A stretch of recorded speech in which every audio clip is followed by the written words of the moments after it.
அப்போ குரு வீட்டில் போய் செவ்வாய் உட்காரும்போது பொதுவாகவே ஒருத்தருடைய ஜாதகத்தில் 12 கட்டத்தில் எந்த கட்டத்தில் வேணும்னு இருக்கலாம். குருவும் செவ்வாயும் இணைஞ்சிருந்தால் அதுக்கு நம்ம என்ன சொல்கிறோம்? குரு மங்கள் யோக ஜாதகம் அப்படின்னு நம்ம சொல்கிறோம் இல்லைங்களா?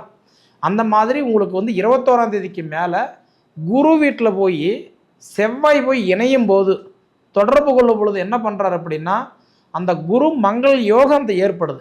அப்படி ஏற்படும் போது என்ன பண்ணுறாருன்னா, நிறைய பேருக்கு பாருங்கள், அதாவது வெளிநாடு அப்படி போயிட்டாருன்னா அந்தாண்ட ஒரு 10 நாள் இருக்குது பார்த்தீங்களா, கொஞ்சம் மன உளைச்சலுக்கு மீண்டும் ஆளாயிருவீங்க.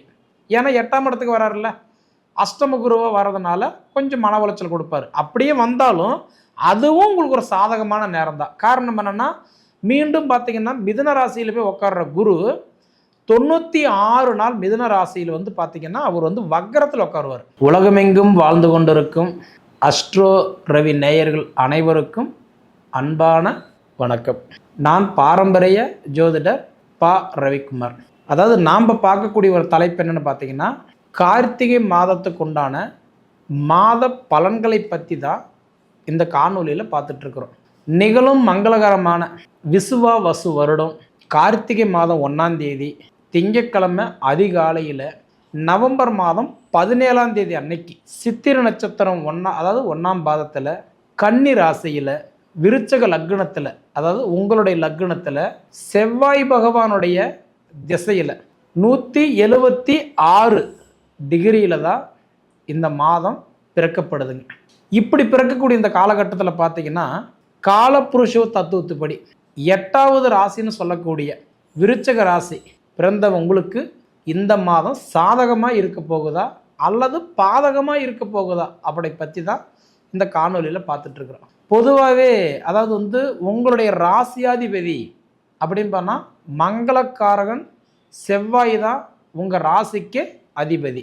அப்படி இருக்கக்கூடிய இந்த செவ்வாய் பகவான் அதாவது 225 டிகிரியில் விருச்சக ராசியில், அதாவது உங்கள் ராசியில் அனுச நட்சத்திரம் 4ஆம் பாதத்தில் சனியுடைய சாரம் வாங்கி இன்றைக்கி ஆட்சியாக உட்காந்துருக்கிறாரு உங்களுடைய ராசிக்கு அதிபதி செவ்வாய் பகவான். இப்படி வரக்கூடிய இந்த சூழ்நிலையில் பார்த்தீங்க அப்படின்னா, இந்த மாதம் 21ஆம் தேதி வரைக்கும், இந்த கார்த்திகை மாதம் 21ஆம் தேதி வரைக்கும் செவ்வாய் பகவான் உங்கள் ராசியில் தான் இருக்க போகிறார். இதுதான் மிகப்பெரிய உங்களுக்கு ஒரு பலமே. மீண்டும் இதுபோல் செவ்வாய் பகவான் உங்கள் ராசிக்கு உட்காரணும்னா கிட்டத்தட்ட இன்னும் 1.5 வருஷம் நீங்கள் வெயிட் பண்ணணும். ஏன்னா ஒரு வீட்டிலிருந்து இன்னொரு வீட்டுக்கு மாறுறதுக்கு 1.5 மாதம் டைம் எடுத்துக்குவார். அப்போ ஒரு வீட்டிலிருந்து இன்னொரு வீட்டுக்கு மாறுறதுக்கு 1.5 மாதம் டைம் எடுத்துக்குவார்னா ஒரு ரவுண்டு வர்றதுக்கு 1.5 வருஷம் டைம் எடுத்துக்குவார். அப்படியாப்பட்ட உங்கள் ராசிநாதன் உங்கள் வீட்லேயே உட்காந்துருக்கிறாரு. குறிப்பாக அது 21 நாள் வந்திருக்கிறாருன்னா இது மிகப்பெரிய ஒரு பலம்னே நான் சொல்லுவேன். சாதிக்கணும்னு எண்ணம் இருந்தாவே போதும், கண்டிப்பாக சொல்கிறேன், நீங்கள் சாதிச்சிருவீங்க.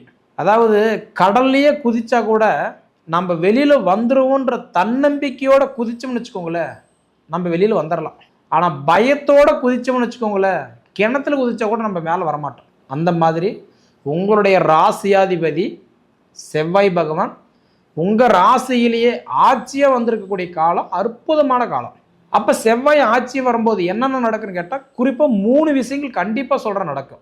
அதில் முதல் விஷயம் என்னென்னா, கடன் பிரச்சனை கழுத்து பிடிக்கிற மாதிரி இருந்தால் கூட அது எல்லாமே உங்களுக்கு சால்வ் ஆகும். நிறைய பேருக்கு பாருங்கள், அதாவதுன்றது சொத்து இருக்கும், நகனிட்டு இருக்கும், தொழில் இருக்கும், கையில் 4 காசு வச்சுருப்பாங்க, நிம்மதி இருக்காது.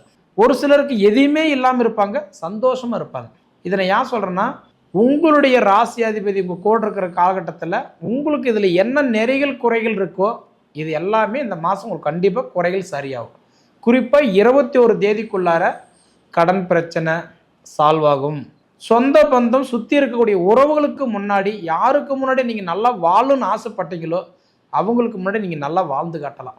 அதுபோக தொழிலில் சாதிக்க முடியாமல் சொந்த தொழில் செஞ்சுக்கிட்டு இருந்தோம், வருமானம் இல்லைங்க, செஞ்சு பார்த்து நஷ்டப்பட்டு நான் வெளியில் வந்துட்டேன், என் வாழ்க்கை நல்லா இல்லை, என் வாழ்வாதாரம் நல்லா இல்லை, அதாவது என் வீட்டில் இருக்கிறவங்களே நான் மதிக்கிறது இல்லைங்க. பழமொழி சொல்லுவாங்க, கையில் காசு இல்லைன்னா கட்டின பொண்டாட்டி கூட மதிக்காது. இந்த காலம் இந்த செவ்வாய் உங்களுடைய ஜென்மஸ்தானத்தில் வர்றதுனால ஆட்சியாக வரக்கூடிய காலகட்டத்தில் 21 தேதிக்குள்ளே இதிலெல்லாம் உங்களுக்கு நிறைய மாற்றங்களை பார்க்கலாம். அதாவது அனுபவங்கள் கண்டிப்பாக உங்களுக்கு கிடைக்குன்னு சொல்கிறேன். அப்போ 21ஆம் தேதிக்கு மேலே பார்த்தீங்க அப்படின்னா இந்த செவ்வாய் பகவான் அடுத்தது தனுசு ராசிக்கு போயிடுவார். தனுசு ராசிக்கு போயிட்டாருன்னா குருவுடைய வீட்டில் போய் உட்கார்றாரு. அப்போ குரு வீட்டில் போய் செவ்வாய் உட்காரும்போது பொதுவாகவே ஒருத்தருடைய ஜாதகத்தில் 12 கட்டத்தில் எந்த கட்டத்தில் வேணும்னு இருக்கலாம். குருவும் செவ்வாயும் இணைஞ்சிருந்தால் அதுக்கு நம்ம என்ன சொல்கிறோம்? குரு மங்கள் யோக ஜாதகம் அப்படின்னு நம்ம சொல்கிறோம் இல்லைங்களா? அந்த மாதிரி உங்களுக்கு வந்து 21ஆம் தேதிக்கு மேலே குரு வீட்டில் போய் செவ்வாய் போய் இணையும் போது தொடர்பு கொள்ளும் பொழுது என்ன பண்ணுறாரு அப்படின்னா அந்த குரு மங்கள் யோகம் அந்த ஏற்படுது. அப்படி ஏற்படும் போது என்ன பண்ணுறாருன்னா நிறைய பேருக்கு பாருங்க, அதாவது வெளிநாடு பயணம் பிரகாசமாக இருக்கும். ஆல்ரெடி நான் வெளிநாடு வந்துட்டுங்க, ஒரு முன்னேற்றமும் இல்லை, உழைப்பு நான் தேடி வந்த விதம் வேற, தேடி வந்த வேலை கிடைக்காம கிடைச்ச வேலையை ஆசைப்பட்டு செய்துட்டு இருக்கிறேங்க அப்படின்னு சொல்கிறவங்களுக்கு எல்லாம் தொழில் மாற்றங்கள் ஏற்படும். அப்போ தொழில் மாற்றங்கள் ஏற்படும். வெளிநாடு சார்ந்த பயணங்கள், கடல் கடந்து போய் வேலை செய்கிறவங்களுக்கெல்லாம் சூப்பராக இருக்கும். இதே நம்ம பொண்டாட்டி பிள்ளைகள் விட்டுட்டு அப்பா அம்மா விட்டுட்டு ஏதோ ஒரு தேடலோடு வந்தாங்க, எனக்கு எதுவுமே என் வாழ்க்கை எதை நோக்கி போகுதுன்னு தெரியலன்னு கஷ்டப்பட்டு இருக்கிறவங்களுக்கு எல்லாமே நல்லாயிருக்கும். அதே தவிர இந்த வாகன தொழில் மோட்டார் லைனில் இருக்கிறவங்களுக்கு எல்லாம் பாருங்கள், நிறைய பேர் உழைப்புக்கு தகுந்த உயர்வு இல்லாமல் வயசுக்கு தகுந்த வளர்ச்சி இல்லாமல் போராடிட்டு இருப்பாங்க. அவங்களுக்கு எல்லாமே நிச்சயம் ஒரு மாற்றம் கிடைக்கும். ஏன்னா நான் சொல்கிற மாதிரி நீங்கள் ரெண்டை பிரிச்சுக்கோங்க. 21 தேதி வரைக்கும் உங்கள் ராசியிலேயே உங்கள் ராசி அதிபதி இருக்கிறதுனால நிச்சயமாக உங்களோட வளர்ச்சி நல்லாயிருக்கும், வாழ்வாதாரம் நல்லாயிருக்கும்.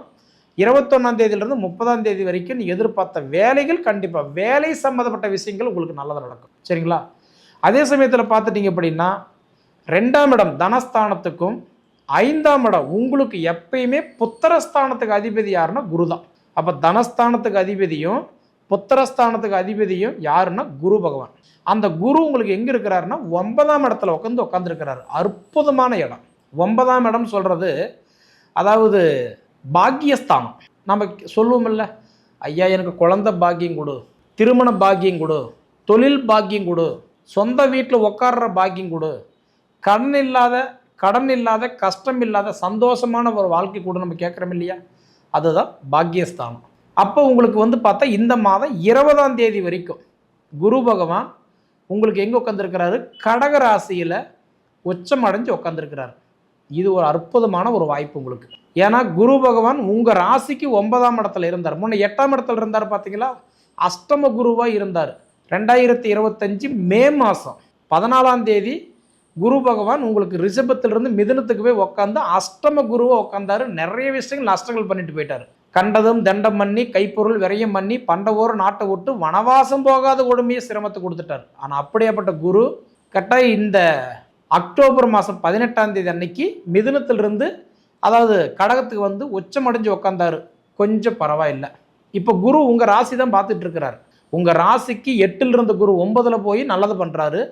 குரு உங்கள் ராசியை டைரெக்டாக 5ஆம் இடமா பார்க்குறாரு. பொதுவாக குரு பார்வை தெரியும்னா 5, 7, 9. அப்போ 5ஆம் இடமும் உங்கள் ராசி தான் குரு பார்க்குறாரு. 5ஆம் இடமா குரு பார்த்தா புத்திர பாக்கியம் பெருகும். குழந்தை பாக்கியத்துக்கு சப்போர்ட் பண்ணுறவர் யாருன்னா குரு மட்டும்தான். குழந்தைக்கு திருமணத்துக்கு சப்போர்ட் பண்ணுறவர் குரு தான். அதுதான் குரு கொடுப்பார், எவர் தடுப்பார். குரு பார்த்தா கோடி நன்மை. பொதுவாக குருவுடைய பார்வை காலம் உங்களுக்கு இந்த 20ஆம் தேதி கார்த்திகை 20 வரைக்கும் குரு உங்கள் ராசியை பார்க்கறதுனால நிச்சயமாக நீங்கள் தொட்டதெல்லாம் தங்கமாக மாறும். சரிங்களா? சூப்பராக இருக்கும். நீங்கள் அனுபவித்து பார்த்து சொல்லுங்கள்.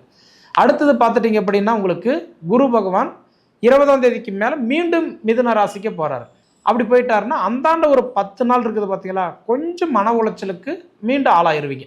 ஏன்னா 8ஆம் இடத்துக்கு வராருல்ல, அஷ்டம குருவாக வர்றதுனால கொஞ்சம் மன உளைச்சல் கொடுப்பாரு. அப்படியே வந்தாலும் அதுவும் உங்களுக்கு ஒரு சாதகமான நேரம் தான். காரணம் என்னென்னா மீண்டும் பார்த்தீங்கன்னா மிதுன ராசியில் போய் உட்கார்ற குரு 96 நாள் மிதுன ராசியில் வந்து பார்த்தீங்கன்னா அவர் வந்து வக்கரத்தில் உட்காருவார்.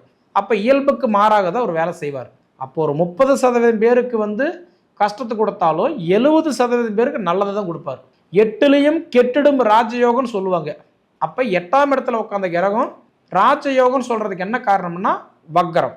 ஏன்னா இப்போ வந்து பார்த்துட்டிங்கன்னா குரு பகவான் மிதுனத்திற்கு போய் உட்காரும்போது வக்கரத்தில் தான் உட்கார்றாரு. அப்போ 96 நாள், அதாவது சொல்லணும் அப்படின்னா மாசி மாதம் 27ஆம் தேதி வரை, அதே 2026 மார்ச் 11ஆம் தேதி வரை குரு வந்து மிதுன ராசியில் வக்கரத்தில் தான் உட்காருவார். இந்த 96 நாளும் உங்களுக்கு சூப்பராக தான் இருக்கும். அதனால் ஒன்று கிட்டத்தட்ட பார்த்தீங்கன்னா ஒரு 4 மாத காலத்துக்கு குரு பகவான் வந்து உங்களுக்கு வந்து ஏதோ ஒரு வகையில் சப்போர்ட் பண்ணிட்டு தான் இருப்பார், நீங்கள் பயப்பட வேண்டாம். அதே சமயத்தில் பார்த்தீங்க அப்படின்னா உங்களுக்கு சனி 5ல் உட்காந்துருக்கிறார், பஞ்சம சனியா. பூர்வ புண்ணிய ஸ்தானத்தில் இருக்கிற குறைகள் எல்லாமே சரியாகும். குலதெய்வத்தினுடைய வழிபாடு உங்களுக்கு கை கொடுக்கும். குலதெய்வத்தை முதல்ல கும்பிடுங்க. இந்த காலத்துலலாம் பார்த்தீங்கன்னா அவங்கவுங்க வாழ்கிறதே பெரிய விஷயம். குலதெய்வம் தெரியாதுங்க, பங்காளி யாருன்னு தெரியாது, அவங்கவுங்க தேடலுக்காக வேண்டி வெளியூர், வெளிநாடு, வெளி மாநிலம், வெளிப்பயணம் போயிட்டாங்க. அப்படி நினச்சி இருக்கிறத விட பங்காளிகள் எல்லாம் ஒன்றா சேர்ந்து குலதெய்வத்தை கோயில் எடுத்துக்கட்டி கும்பிட்டு விபூதிட்டு வந்தீங்கன்னா கண்டிப்பாக 5ஆம் இடம் உங்களுக்கு சுத்தமாயிடும். 5ஆம் இடம்ன்றது புத்திரஸ்தானம், பூர்வ புண்ணியஸ்தானம். பூர்வ புண்ணியத்தில் ஏற்பட்ட பிரச்சனைகளுக்கு எல்லாமே குலதெய்வத்தினோட வழிபாடு தான் கை கொடுக்கும். சரிங்களா?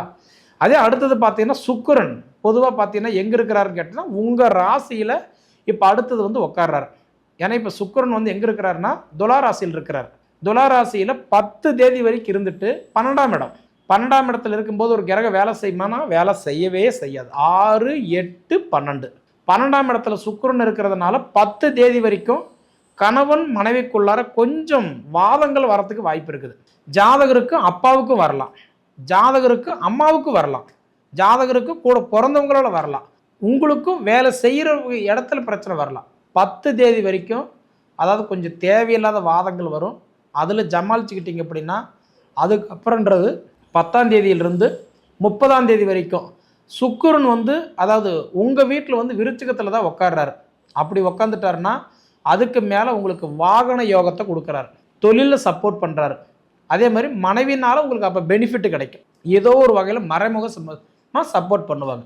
அதே சமயத்தில் வந்து பார்த்துட்டிங்க அப்படின்னா உங்களுக்கு புதன் பகவான் பொதுவாக பார்த்தா உங்கள் ராசியில் தான் இருக்கிறார். இப்போ புதன் உங்கள் ராசியில் இருக்கிறார் அப்படின்னா நல்ல விஷயம்தான், ஏன்னா வக்கரத்தில் இருக்கிறார், அதனால உங்களுக்கு நல்லா இல்லை, இயல்புக்கு மாறாக தான் அவர் வேலை செய்வார். அப்போ 7ஆம் தேதி வரைக்கும் பார்த்தீங்கன்னா உங்களுக்கு படிப்பில் கவனம் செதறும், படிப்பு மைண்டில் ஏறாது, படிச்சுட்டு வேலை வாய்ப்பு தேடிட்டு இருக்கிறவங்களுக்கு கொஞ்சம் தாமதமாகும். மேல் பதவியில் இருக்கிறவங்களுக்கு ஒரு 7 தேதி வரைக்கும் கொஞ்சம் சிக்கல் தான் மேல் பதவி. மீண்டும் சூரியன் உங்கள் வீட்டில் வந்து உட்காரணும்னா மீண்டும் அடுத்த வருஷம் கார்த்திகை மாதம் தான். ஏன்னா ஒரு வருஷத்துக்கு ஒரு அதாவதுன்றது ஒரு ரவுண்டு. அப்போ இன்னைக்கு ஒரு மாதத்தில் ஒரு வீட்டில் இருப்பார்னா 12 வீட்டில் 12 மாதம் இருப்பார். அப்போ சூரியன் மாத கிரகம் ராஜகிரகம்னு சொல்லக்கூடிய சூரிய பகவான் இந்த மாதம் உங்கள் ஜென்மத்தில் வந்து உட்கார்ந்ததுனால நிச்சயமாக உங்களுக்கு ஆதாயம் கண்டிப்பாக இருக்கும். ஏன்னா சூரியன் தான் ராஜகிரகம்னு சொல்லுவாங்க. ஒரு கிரகம் ஒரு விஷயத்தை நிர்ணயிக்கிறது சூரியன் தான். அவர் உங்கள் வீட்டில் இந்த மாதம் உட்காந்தது நிச்சயமாக உங்களுக்கு பலம். அதாவது ஒவ்வொருத்தருடைய எதிர்பார்ப்பு ஒவ்வொரு மாதிரி இருக்கும். அந்த உங்களுடைய எதிர்பார்ப்பு என்ன அப்படின்றது உங்களுக்கு உங்களுடைய ஜாதகத்தில் அந்த பிராத்தம் இருந்ததுன்னா இந்த சூரியன் உங்களுக்கு வந்து உங்கள் ராசியில் இந்த மாதம் உட்கார்றது அந்த வாய்ப்பை உங்களுக்கு கண்டிப்பாக தேடி கொடுத்துருவார். சரிங்களா? ஏன்னா எல்லாருக்குமே ஒரே மாதிரி இது நடக்க நம்ம சொல்ல முடியாது.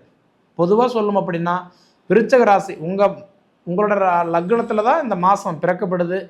அதே சமயத்தில் உங்கள் ராசிக்கு அதிபதி செவ்வாய் அவருடைய திசையில் தான் இந்த மாதம் பிறக்கப்படுது. அதுபோக உங்களுக்கு வந்து உங்கள் வீட்டில் 3 கிரகங்கள் இருக்கிறார், புதன், சூரியன், அதாவது செவ்வாய், 3 கிரகங்கள் உங்கள் சொந்த வீட்டில் இருக்கிறாரு. உங்கள் வீட்டில் தான் புதன் ஆதித்ய யோகம் ஏற்பட்டிருக்குது. உங்கள் வீட்டில் பாருங்கள், அந்த புதன் இருக்கிறாரா, சூரியன் இருக்கிறாரா, 2 கிரகம் இணையும் போது என்ன சொல்கிறோம், புதன் ஆதித்ய யோகம். இந்த மாதிரி யோகமெல்லாம் ஏற்பட்டுச்சுன்னா வெளிநாட்டில் ஒன்று அதிகமாக இருப்பீங்க, இல்லைன்னா வெளிநாடு போகிறதுக்கு யோசிப்பீங்க. அப்படி வெளிநாடு போயிருந்தீங்க அப்படின்னா உங்களோட வளர்ச்சி கண்டிப்பாக நல்லாயிருக்கும். மேக்சிமம் விருச்சக ராசிக்காரங்க வெளிநாட்டில் இருக்கிறீங்களா, கண்டிப்பாக பாருங்கள், உங்களுக்கு புதன் ஆதித்ய யோகம் உங்கள் ஜாதகத்தில் இருக்கும். எது எப்படியோ இந்த மாதம் உங்களுக்கு சூப்பராக இருக்குதுங்க, அனுபவித்து பார்த்து சொல்லுங்கள்.